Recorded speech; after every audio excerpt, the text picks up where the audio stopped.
Anybody else? Why don't you make it, Asha, Charishma? Huh? Leader will allow her to make a presentation? Yes, sir. See, democracy is at its best now. Okay, I leave it to you. Whoever is comfortable, please do it.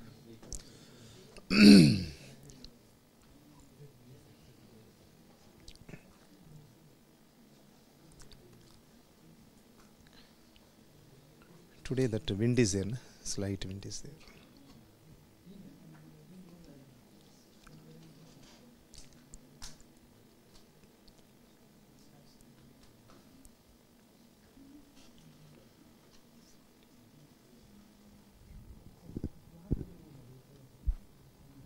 So 4 students are absent or what? 3. Okay.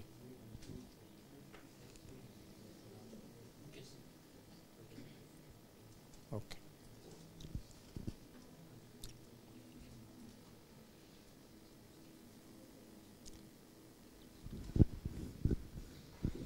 Okay, let's start. Who is going to do now? Kavi. Okay, please start. So you are being webcasted, okay?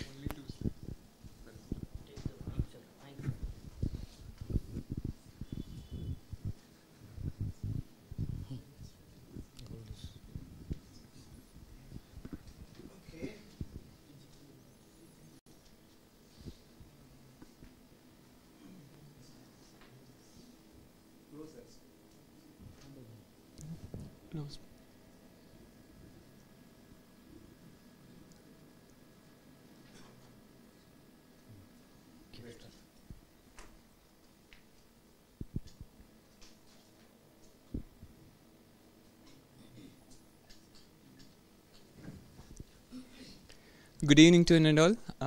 On behalf of Group 4, I am here to present all the practical, practicals which we did till now. And first, we started with isolation of genomic DNA from sclerotium species using Promega kit.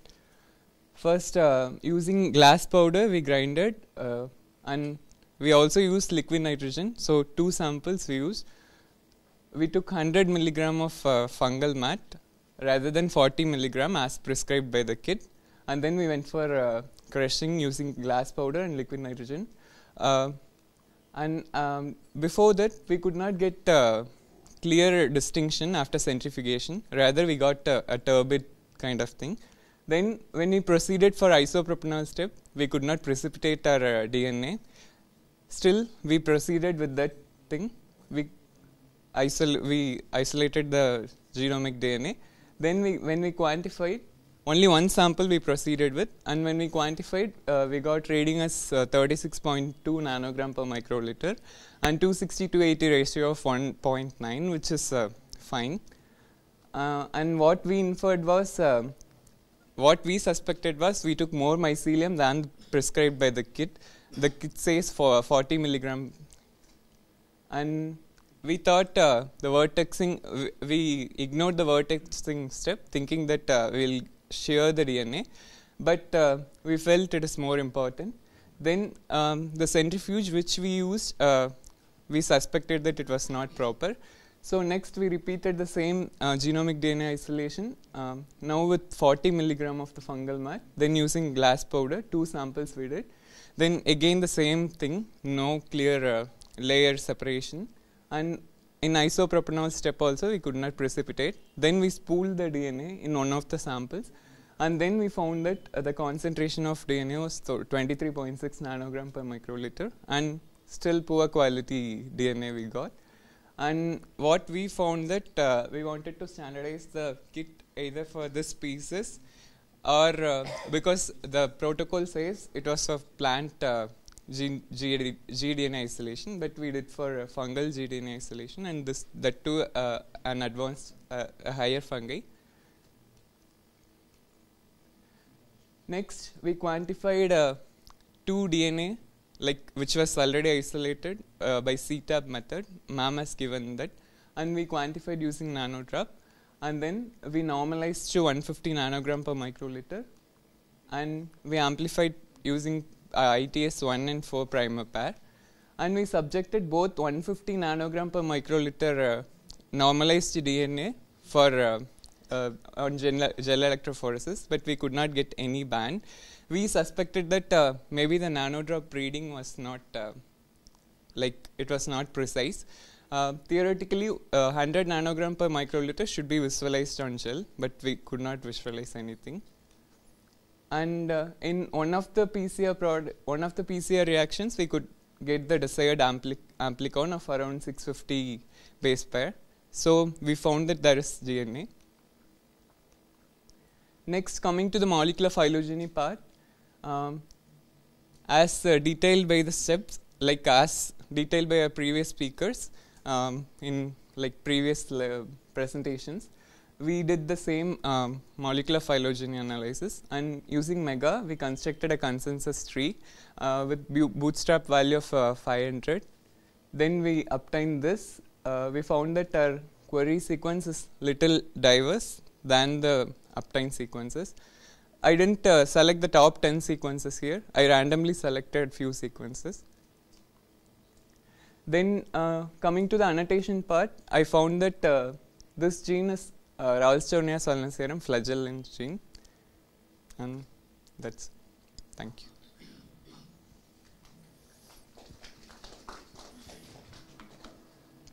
Okay, next group, any key points,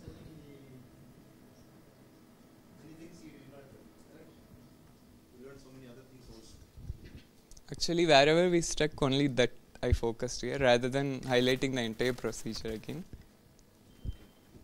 I will ask one question. That day I told all of you should make a flat file. Yes. You could have shown that flat file. Isn't it? Yes.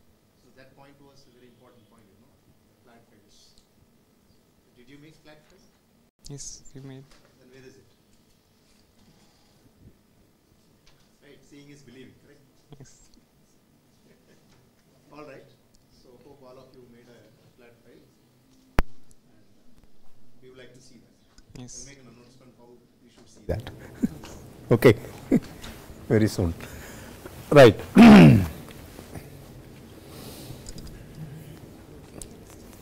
Any questions? Anybody want to clarify? Is clear? More he highlighted the failure part. Failure part is also very important. That guides you to, in future experiments, the do's and don'ts you will understand, isn't it? The failures only make you more stronger in your area. No? If you make more failures, then you will be more competent and skillful in future. Correct? Yes. Next team.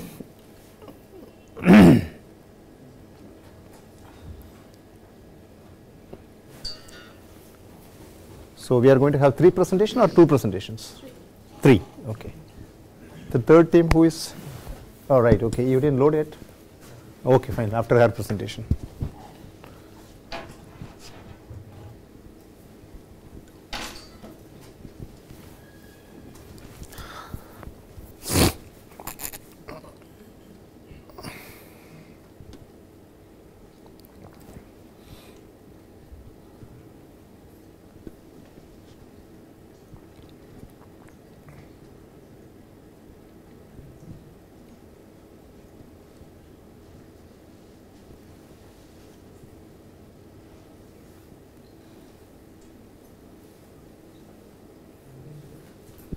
It's coming, it's coming.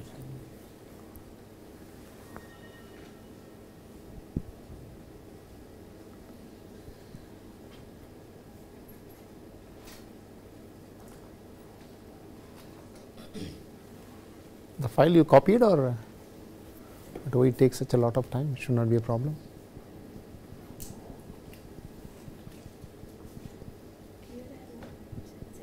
No, pen drive only I am asking. No, it's not going to work.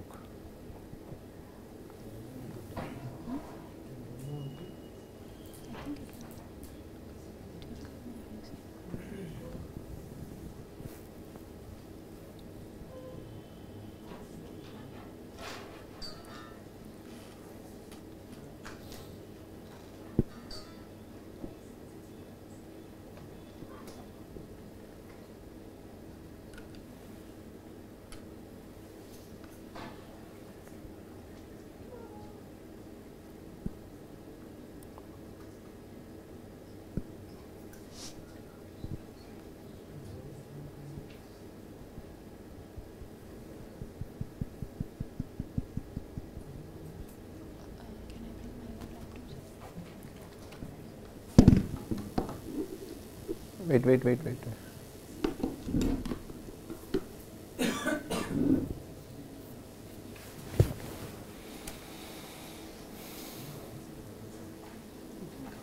Maybe it is having some virus, I think.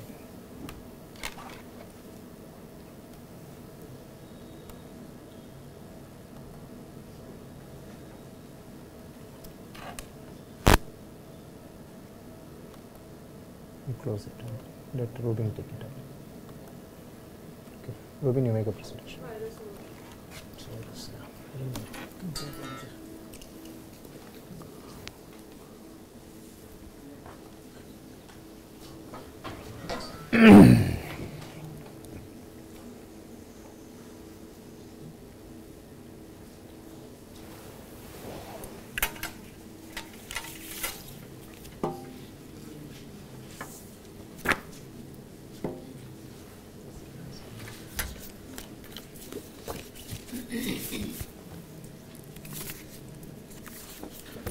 This is for distribution among the students.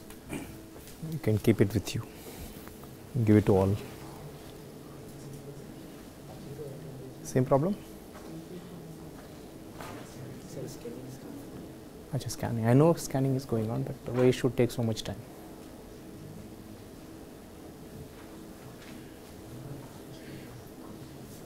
Wait, don't. Wait. Give some time.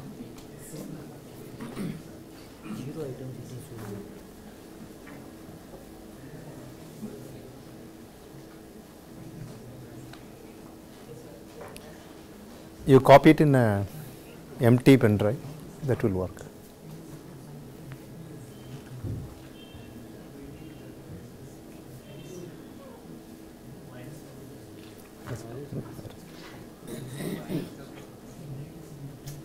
Pardon?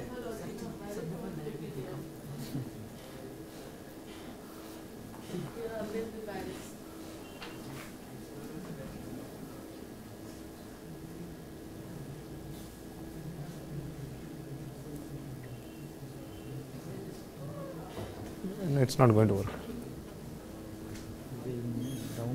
That's not going to work. So let's look here. Bring in empty pen drive.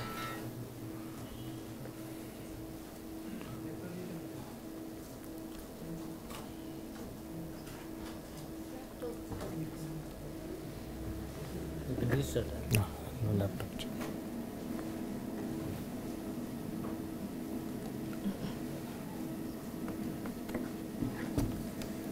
Connect. Shut down this one. Yes. You have to boot it again. No. It's coming. It will come in.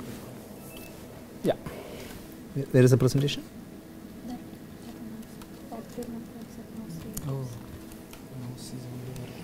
Oh, this is supposed to be the new laptop, na?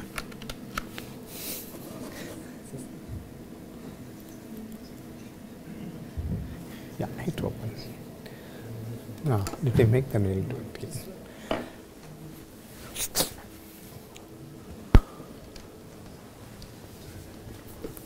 This is group 1 presentation.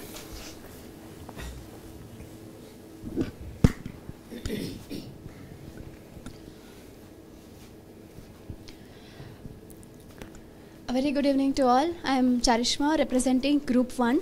So I am here to present the results for two major practicals which we conducted. One is DNA isolation and the PCR. For DNA isolation, we handled fungus, Magnaportha species, and we followed a kit-based protocol for DNA isolation as described by previous speaker, Kavi sir. We followed the same procedure to isolate the DNA, and we handled same Magnaportha, 2 replicas we maintained for DNA isolation, and Here the result is as follows. For sample 1 we got around 93.3 nanogram of DNA per microliter and the ratio was around 1.7, and for sample 2 we got 128.8 nanogram per microliter and the ratio was around 1.64. But when we ran it on the gel we could not find the bands, the same case as with the previous batch. But when we conducted PCR for the same set of DNA samples, we had used we had run for two genes. One is for ITS and one we had used Magnaporta specific primers for our samples. So in both the cases we got the bands indicating that DNA was there but it could not be visualized on the agarose gel. So moving on to our next practical, which was about handling the sequence data. So this was the just pick of a trace file which was hand over to us to conduct to proceed further. This is a trace file which is a chromatogram file. So you can see the first few bases the peaks are not proper, so we have to compromise with the data. First initial peaks we should not consider, first initial basis we should not consider as told by the ma'am. So we proceeded with further bases. Even at last also the some peaks will not be there, so we should not consider that peaks for our analysis. And later after analyzing this chromatogram file with the help of bioedit software, we assembled, we went for cap config assembly. So this is the config we got, and further we blasted it and we got the protein annotation and the by sequences we retrieved the sequences near to our query sequence, and then these were the some of the reference sequences which we retrieved from the NCBI. And later we went for multiple alignment and we got that. Next was using ORF finder, which was taught by Anirban sir, where we could go for a pairwise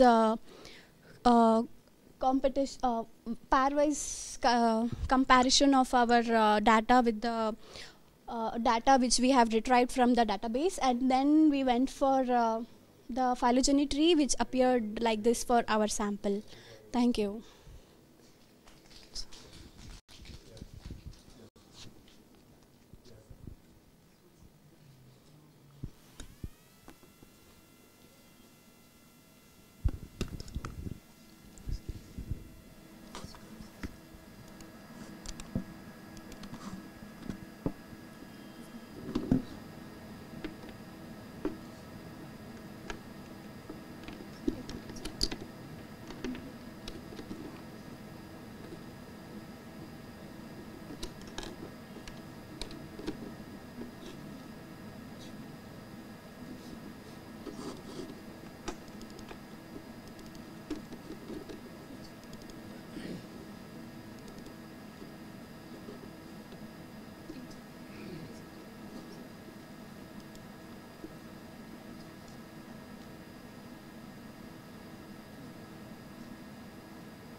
Good morning to all. We are group 5, so we are going to show the result, the few exercises we have given.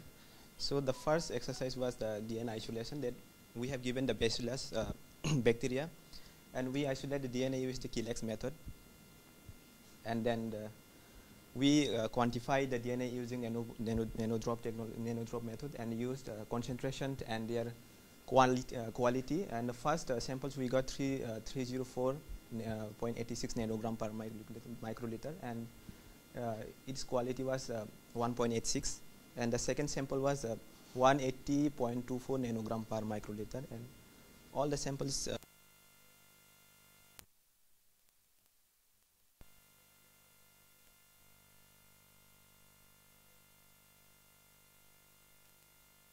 both the samples got there is a DNA.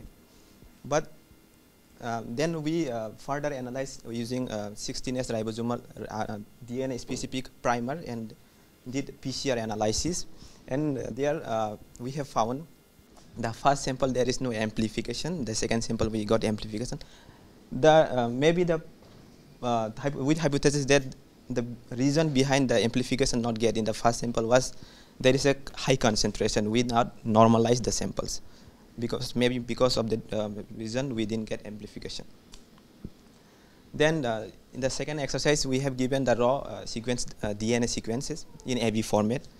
So we have chosen the two means sequence read, and then we form we check their base quality using the Finch TB, using their dendrogram, and then we used Contic using bioedit software.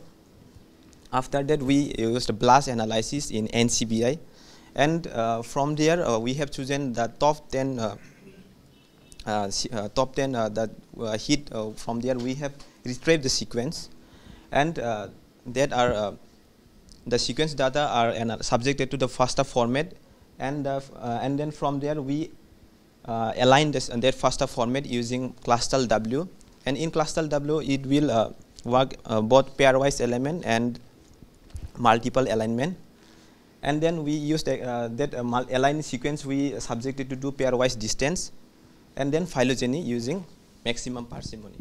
So we got that result. After that, the sequence, what actually is coding the protein, to know that we did blast analysis, the DNA sequence, so found that it is coding for GDH, that is glutamine dehydrogenase oxidoreductase gene. So to confirm that, we translate the sequence in XPaces software, and from there we have chosen the sequence which have low stop codon, and we again the sequencers again we do in protein blast analysis to confirm whether the sequence is matching with the blast analysis. So it was confirmed that the sequence is good for GDS protein. Yes. Okay, good. I was a bit surprised because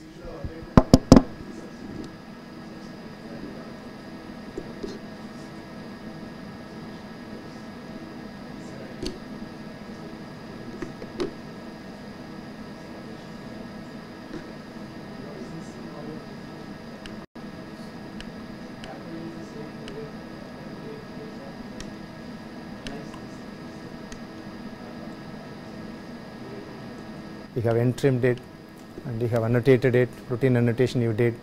So that is the end point in your the effort. Okay, so that is missing, but I am not sure whether you really practiced.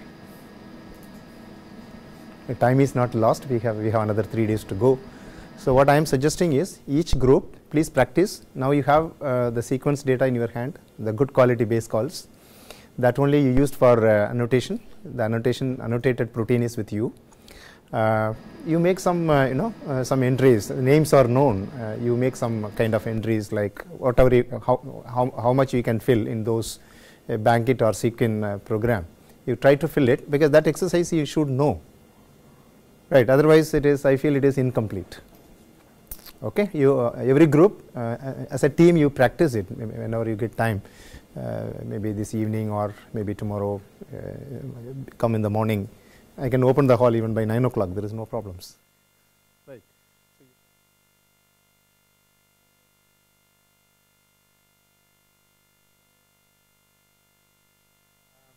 We have planned to put one more exercise to all of you. Each group you have to submit one report, and the number of pages you decide, let it be uniform. Okay, the report is all about the experience among the lectures and also among the practicals. You just put down the points, maybe 3-4 page report. Okay, it is something like a training report from the trainees, right? That is mostly to it will guide us in future, and it's not a feedback. Please don't take it as a feedback. It's not a feedback. It is a training report. Report in the sense whatever you spoke here, you put it in black and white. Of course, it was recorded, but nevertheless, we would like to have individual report from each group. We don't. I don't insist from each one of you, but every group one report.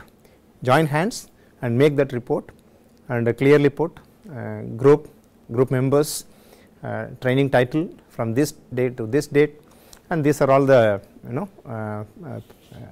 the lectures we intervened. These are all the practicals we learned and the key learnings.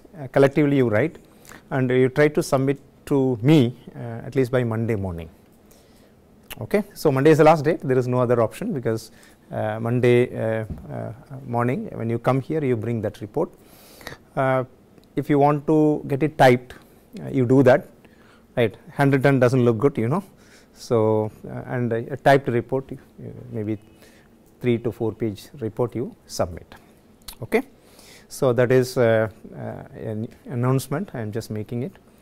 Kindly maybe in the coming 2-3 days you do that. Okay. So, everything in last 10 days from today is the 8th day. So, from the day 1 to you can accommodate even tomorrow. You start writing it. So, on Monday we have only one lecture left out, there is no more practicals. So, that means till tomorrow. Tomorrow we are going to have 2 lectures, the bioinformatics lectures, followed by qPCR for absolute quantitation. So, that you can always add, maybe tomorrow evening you can add that, but you start making it right away, and it is something like a training report that is needed for us to document what the trainees really underwent and how much they learned, and feedback is separate, that we will seek on the last day. Okay. With that, we will call it a day today, and hope you had a good time, enjoyed today's visits, and qPCR. I am sure most of you might have learned many new things, and the tubes might have been taken out of the machine now. Tomorrow they will teach you how to do the analysis. That is the most critical point, you know, how to do the qPCR analysis, right, and how to do the MEL curve analysis, right, how to come to the final fold change of gene expression in relation to your reference gene, how the treated sample and mock behaves. All those things we will teach you tomorrow parallel with your absolute quantitation. That also has got some calculations.